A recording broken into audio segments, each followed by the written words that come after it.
السلام عليكم ورحمة الله وبركاته. الحمد لله رب العالمين والعاقبة للمتقين ولا عدوان إلا على الظالمين والصلاة والسلام على أشرف الأنبياء والمرسلين وعلى آله وأصحابه أجمعين أما بعد. கண்ணியத்திற்குரிய சகோதர சகோதரிகளே, அல்லாஹ் ஜல்ல ஷானஹு தஆலா இந்த உலகத்திற்கு நிறைய நிஅமத்துகளை வழங்கியிருக்கிறார்.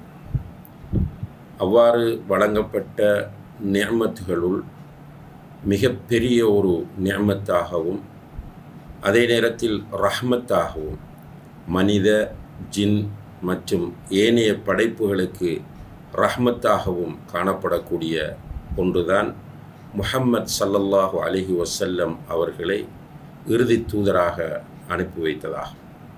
அல் குர்ஆனிலே அல்லாஹு தஆலா சொல்லும்போது வமா அர்சல்னாக இல்லா ரஹ்மத்தல் லில் ஆலமீன், நபியே இந்த உலகம் அனைத்திற்கும் ரஹ்மத்தாகவே அன்றி உம்மை நாம் அனுப்பவில்லை என்று அல்லாஹு தஆலா சொல்கிறான்.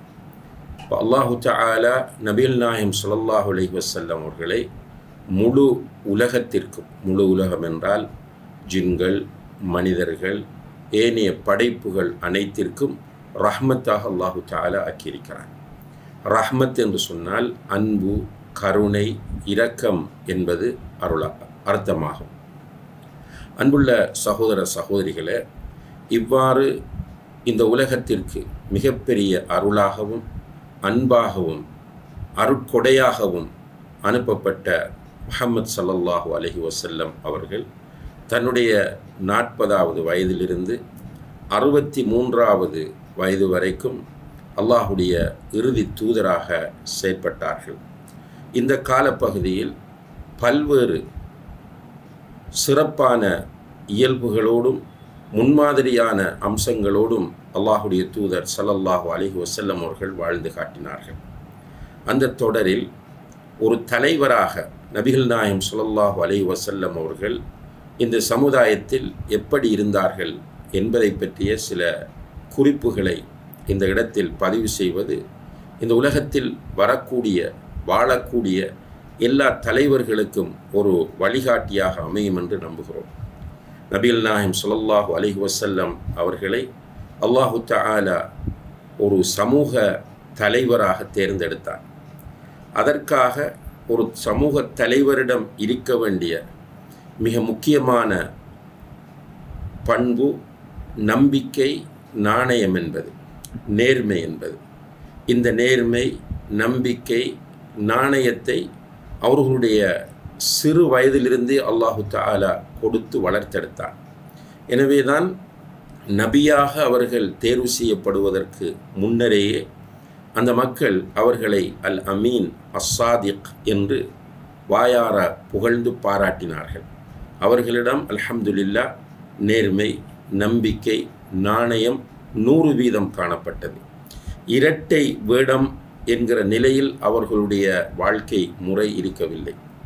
எல்லாமே வெளிப்படையாக இருந்தது. அந்த வகையிலே தான் அந்த மக்கள் அவரை அல் அமீன், அஸ்ஸாதிக் என்று சொன்னார்கள். நபி ஸல்லல்லாஹு அலைஹி வஸல்லம் அவர்கள் தூதராக அனுப்பப்பட்ட பிறகும் அவர்களோடு வந்து கலந்துரையாடிய பல இஸ்லாத்தின் எதிரிகளாக செயற்பட்டவர்கள் கூட அவர்களுடைய சமுதாயத்திற்கு திரும்பி போய் சொன்ன செய்தி என்னவென்றால் மாஹுவ பிவஜ்ஹி கத்தாப், இது ஒரு பொய்யருடைய முகமாக எங்களுக்கு தென்படவில்லை என்று சொன்னார்கள். நபிகள் நாயகம் ஸல்லல்லாஹு அலைஹி வஸல்லம் அவர்களோடு பேசிவிட்டு போய் சொல்லுகிற வாக்கு மூலம் அவரோடு பேசுகிற போது அவரிடமிருந்து பொய் வருவதோ அல்லது அவருடைய முகத்தில் பொய் தென்படுவதோ காணப்படவில்லை என்று சொல்கிறார்கள்.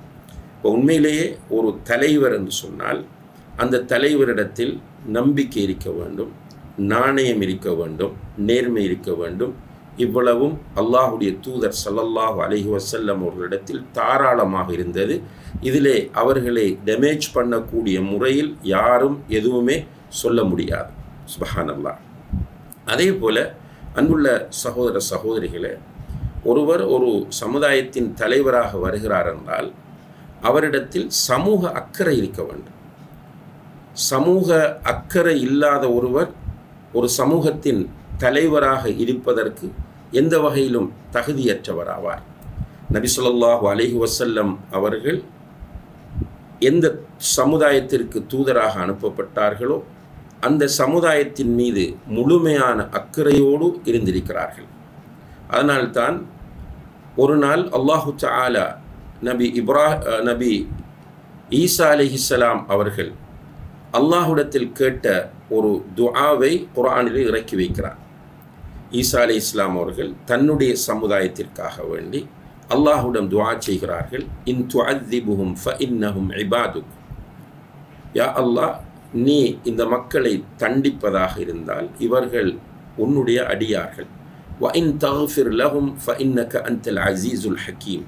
நீ இவர்களை மன்னித்து விட்டால் நீ அசீஸாக, யாராலும் மிகைக்க முடியாதவனாகவும் ஹக்கீமாக ஞானமுள்ளவனாகவும் இருக்கிறாய் என்று ஈசா அலைஹிஸ்ஸலாம் அவர்கள் தன்னுடைய சமுதாயத்தின் மீது கொண்ட அக்கறையை வெளிப்படுத்தினார்கள் என்பதை அல்லாஹ் குர்ஆனில் பதிவு செய்கிறார். இந்த வஹி நபிகள் நாயகம் ஸல்லல்லாஹு அலைஹி வஸல்லம் அவர்களுக்கு இறக்கப்பட்ட போது, அன்புள்ள சகோதர சகோதரிகளே, நாம் புகாரியிலே பார்க்கிறோம், ரசூல் ஸல்லல்லாஹு அலைஹி வஸல்லம் அவர்கள் தன்னுடைய 2 கரங்களையும் வானத்தை நோக்கி உயர்த்தி அல்லாஹும்ம உம்மதி அல்லாஹும்ம உம்மதி, யா அல்லாஹ் என்னுடைய சமுதாயம் என்று வாய்விட்டு அழுதார்கள். அல்லாஹு தஆலா ஜிப்ரீல் அலைஹிஸ்ஸலாம் அவர்களை அனுப்பி ஆறுதல் சொல்லும் வரைக்கும் அல்லாஹுடைய தூதர் அழுது கொண்டிருந்தார்கள் என்பதை ஸஹீஹுல் புகாரியிலே நாம் பார்க்கிறோம். அப்போ ஒரு சமூக தலைவர் என்பவர் சமூகத்தின் மீது அக்கறை உள்ளவராக இருக்க வேண்டும். சமுதாயத்தை ஏமாற்றி, சமுதாயத்தை அடமானம் வைத்து அதன் மூலம் வாழ்க்கையை ஓட்டுகிற ஒருவர் நிச்சயமாக ஒரு நல்ல சமூக தலைவராக இருக்கவே முடியாது. நபிகள் நாயகம் ஸல்லல்லாஹு அலைஹி வஸல்லம் அவர்கள் அந்த சமுதாயத்தில் உள்ள எல்லா கூறுகளின் மீதும், அதாவது அந்த சமுதாயத்தில் இருந்த அனைவர் மீதும், முஸ்லிம்கள், முஸ்லிம் அல்லாதவர்கள், மனிதர்கள், மனிதர் அல்லாத மிருகங்களில் கூட அக்கறை செலுத்தக்கூடிய அளவுக்கு அவர்களிடம் ஒரு பொறுப்புணர்வு, ரெஸ்பான்சிபிலிட்டி, மஸ்ஊலியத் இருந்தது என்பதை நம்ம பார்க்கிறோம். அன்புள்ள சகோதர சகோதரிகளே, ஒரு நாள் நடுநிசியிலே, இரவு கடுமையான இரவு வேளையிலே ஒரு பயங்கரமான சத்தம் மதீனாவின் எல்லையிலிருந்து கேட்கிறது. மதீனாவில் உள்ளவர்கள் பயந்து விட்டார்கள். என்ன நடக்கிறது, என்ன சத்தம் இது, பெரிய ஒரு சத்தம். அந்த நேரத்தில் ஓரளவு துணிச்சலான சிலர் வீடுகளை விட்டு வெளியேறி சத்தம் கேட்ட பகுதியை நோக்கி செல்கிறார்கள். அந்த நேரத்தில் நபிகள் நாயகம் ஸல்லல்லாஹு அலைஹி வஸல்லம் அவர்கள் சத்தம் கேட்ட ஏரியாவிலிருந்து திரும்பி வந்து கொண்டிருக்கிறார்கள். சுப்ஹானல்லாஹ். சொல்லிக் கொண்டு வருகிறார்கள், பயப்பட வேண்டாம், நான் போய் பார்த்து விட்டு வருகிறேன், அது ஒன்றுமில்லை என்று மக்களுக்கு ஆறுதல் சொல்கிறார்கள். என்றால் எப்படியான ஒரு தலைவராக நபிகள் நாயகம் ஸல்லல்லாஹு அலைஹி வஸல்லம் அவர்கள் இருந்திருக்கிறார்கள் என்பதை இதன் மூலம் நாம் புரிந்து கொள்ளலாம். இப்படி சமூகத்தின் மீது முழுமையான அக்கறை உள்ள ஒருவராக நபிகள் நாயகம் ஸல்லல்லாஹு அலைஹி வஸல்லம் அவர்கள் இருந்தார்கள். அவர்கள் சமூகத்தின் தலைவராக இருந்து அந்த சமுதாயத்தில் நீதியை நிலைநாட்டுவதற்காக பாடுபட்டார்கள். ஒரு சமூகம் நிம்மதியாக இருக்க வேண்டும் என்றால் அந்த சமுதாயத்தில் நீதி நிலைநாட்டப்பட வேண்டும்.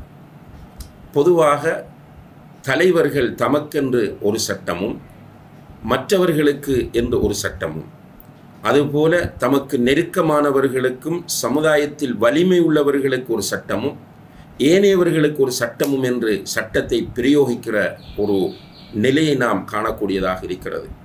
ஆனால் அல்லாஹுடைய இறுதி தூதர் முஹம்மது முஸ்தபா ஸல்லல்லாஹு அலைஹி வஸல்லம் அவர்களுடைய சமுதாயத்தில் சட்டத்தை 100% நேர்மையாகவும் நீதியாகவும் நிலைநாட்டுவதிலே கவனம் செலுத்தியிருக்கிறார்கள். இதுதான் அவர்களுடைய வெற்றிக்கான அடிப்படைகளில் மிக முக்கியமான ஒன்றாகும். ஒரு நாள் மஹ்சூமியா என்கிற கோத்திரத்தைச் சேர்ந்த ஒரு பெண்மணி திருடி விடுகிறார். அந்த கோத்திரம் கொஞ்சம் ஃபேமஸான நல்ல ரெப்யூட்டேஷனோடு வாழக்கூடிய கோத்திரமாகும். அந்த கோத்திரத்தைச் சேர்ந்த பெண்மணி திருடி விட்டார் என்றதும் கோத்திரத்திற்கு அது சங்கடத்தை உண்டாக்கியது. ரசூலுல்லாஹி அலைஹி வஸல்லம் அவர்களிடத்தில் அந்த பிரச்சனை வந்தபோது அவர்கள் விசாரித்து ஆதாரங்களின் சாட்சியங்களின் அடிப்படையில் அந்த பெண்ணுடைய கை வெட்டப்பட வேண்டும் என்று தீர்ப்பு வழங்கிவிட்டார்கள். ஆனால் அந்த கோத்திரமோ அந்த தீர்ப்பு நடைமுறைப்படுத்தப்பட்டால் தங்களுடைய கோத்திரத்திற்கு அது இழுக்கு என்று நினைத்து நபிகள் நாயகம் ஸல்லல்லாஹு அலைஹி வஸல்லம் அவர்களுக்கு மிக நெருக்கமான உஸாமா ரலியல்லாஹு அன்ஹு அவர்களை அழைத்து கொண்டு நபி ஸல்லல்லாஹு அலைஹி வஸல்லம் அவர்களிடத்தில் பேரம் பேசுவதற்காக செல்கிறார்கள் அல்லது மன்னிப்பு கேட்பதற்காக செல்கிறார்கள். ரசூல் ஸல்லல்லாஹு அலைஹி வஸல்லம் அவர்களிடத்தில் உஸாமா ரலியல்லாஹு அன்ஹு அவர்கள் போய் பேச்சை ஆரம்பிப்பதற்கு முன்னரேயே அல்லாஹுடைய தூதர் ஸல்லல்லாஹு அலைஹி வஸல்லம் அவர்கள் கேட்டார்கள், அல்லாஹுடைய ஒரு சட்டத்தை நடைமுறைப்படுத்துவதில் ஷஃபாத்தி செய்வதற்கு, சிபார்சு செய்வதற்கு நீ வந்திருக்கிறாயா? லவ் அன்ன ஃபாத்திமா பின்து முஹம்மத் சரகத் லகதஅது யதஹா. இந்த முஹம்மதுடைய சொந்த மகள் ஃபாத்திமா திருடினாலும் அவளுடைய கையை நான் வெட்டுவேன் என்று நபி ஸல்லல்லாஹு அலைஹி வஸல்லம் அவர்கள் அவர்களுடைய நீதியை, நேர்மையை அங்கே வெளிப்படுத்தினார்கள். இப்படித்தான் எல்லா விஷயங்களும் இது தொடர்பாக சம்பவங்கள், ஆதாரபூர்வமான ஆயிரக்கணக்கான சம்பவங்களை நாம் குறிப்பிடலாம். நேரத்தை கருத்தில் கொண்டு சுருக்கமாக இந்த விஷயத்தை நாம் பதிவு செய்திருக்கிறோம். அப்போ ஒரு நல்ல தலைவரிடம் இருக்க வேண்டிய மிக முக்கியமான பண்பு நீதி, நேர்மை. இதை நாம் நபிகள் நாயகம் ஸல்லல்லாஹு அலைஹி வஸல்லம் அவர்களிடம் முழுமையாக காணக்கூடியதாக இருக்கிறது. அதுபோல அன்புள்ள சகோதர சகோதரிகளே, நபிகள் நாயகம் ஸல்லல்லாஹு அலைஹி வஸல்லம் அவர்கள் இறுதி தூதராக, நபிமார்களுக்கு தலைவராக, ஒரு ஆட்சியாளராக என்று பல பரிணாமங்களை அவர்கள் அடைந்திருந்தாலும் அவர்கள் தன்னுடைய தோழர்களோடு ஆலோசனை செய்து முடிவெடுக்கிற ஒரு முன்மாதிரி மிக்க தலைவராக இருந்திருக்கிறார்கள். அல்லாஹும் அவர்களுக்கு வலியுறுத்துகிறான், வஷாவிர்ஹும் ஃபில் அம்ர். அவர்களோடு, உன்னோடு இருக்கிற தோழர்களோடு நீ மஷூராச்சை, ஆலோசனை செய்து முடிவெடு என்று அல்லாஹ் சொல்கிறான். அந்த அடிப்படையில் நபி ஸல்லல்லாஹு அலைஹி வஸல்லம் அவர்கள் எதேர்ச்சையாக எந்த முடிவும் எடுக்கிற ஒரு போக்கு அவர்களிடம் இருக்கவில்லை. ஒரு சக்சஸ்ஃபுல் லீடர், ஒரு வெற்றிகரமான தலைவர் நிச்சயமாக தன்னோடு இருக்கிற எக்ஸ்பர்ட்ஸ், தன்னோடு இருக்கிற முதியவர்கள், அனுபவசாலிகள், அவர்களுடைய ஆலோசனைகளுக்கு முன்னுரிமை தர வேண்டும். நான் தான் எல்லாம் என்கிற நிலையில் இருக்கக்கூடாது. நபிகள் நாயகம் ஸல்லல்லாஹு அலைஹி வஸல்லம் அவர்களுக்கு வஹி வந்த போதிலும், அல்லாஹ்விடமிருந்து வேத வெளிப்பாடு வந்த போதிலும் அவர்கள் சஹாபாக்களோடு உலக விவகாரங்களிலே மஷூரா செய்து, ஆலோசனை செய்து முடிவெடுக்கிற ஒரு சிறந்த பண்பை கொண்டவராக இருந்தார்கள் என்பதை நாம் இங்கே கண்டிப்பாக சுட்டிக்காட்டியாக வேண்டும். அதுபோல அன்புள்ள சகோதர சகோதரிகளே, நபிகள் நாயகம் ஸல்லல்லாஹு அலைஹி வஸல்லம் அவர்கள் ஒரு பலம் மிக்க தலைவராக இருந்தார்கள். ஒரு எல்லா வளங்களும் உள்ள ஒரு தலைவராக இருந்தார்கள். இருந்தாலும் கூட அவர்களிடம் இருந்த தோழர்கள் அவர்களோடு உயிரையே வைத்திருப்பதற்கு இருந்ததற்கு காரணம் அவர்களிடம் காணப்பட்ட அன்பு, இரக்கம் என்கிற மிக முக்கியமான ஒரு பண்பாகும். ஒரு நல்ல தலைவர் தன்னுடைய மக்களோடு அன்பாகவும் இரக்கமாகவும் நடக்க வேண்டும். அதுதான் அந்த தலைவரின் வெற்றி. அவர் முன்னெடுத்து செல்லக்கூடிய அவருடைய அந்த கொள்கையின் வெற்றி என்பதை நாம் புரிந்து கொள்ள வேண்டும். எனவேதான் அல்லாஹ் நபிகள் நாயகம் ஸல்லல்லாஹு அலைஹி வஸல்லம் அவர்களை பார்த்து சொல்கிறான், வலவ் குன்த ஃபவ்வன் கலீதல் கல்பி லன்ஃபது மின் ஹவ்லிக். நீ கடுகடுப்பானவராக, முகத்தில் கடுகடுப்பு, உள்ளத்தில் கடுமை உள்ள ஒருவராக நீ இருந்திருந்தால் இந்த மக்கள் எப்போதோ உன்னை விட்டு விரண்டோடி இருப்பார்கள். உன்னிடம் இருக்கிற இரக்கம், உன்னுடைய முகத்தில் இருக்கிற மலர்ச்சி, உன்னுடைய கையில் இருக்கிற சாஃப்ட்னஸ், இவைதான் அந்த மக்கள் உன்னோடு நெருங்கி இருப்பதற்கும் உம்மோடு முழுமையாக ஒத்துழைத்து நடப்பதற்குமான முக்கியமான காரணம் என்பதை அல்லாஹ் சுட்டி காட்டுகிறான். எனவே ஒரு நல்ல தலைவர் இரக்கமுள்ளவராக இருக்க வேண்டும், பலசாலியாக இருக்க வேண்டும், கோழையாக அல்ல, துணிச்சலானவராக இருக்க வேண்டும். ஆனால் அதே நேரத்தில் அவரிடத்தில் இரக்கம் இருக்க வேண்டும். இப்படியாக ஒரு நல்ல தலைவருக்கு இருக்க வேண்டிய நல்ல குவாலிட்டிகள் எல்லாமே நபிகள் நாயகம் ஸல்லல்லாஹு அலைஹி வஸல்லம் அவர்களிடம் காணப்பட்டன என்பதை அவர்களுடைய சீராவை படித்து பார்க்கிற போது நம்மால் அடையாளம் காண முடிகிறது.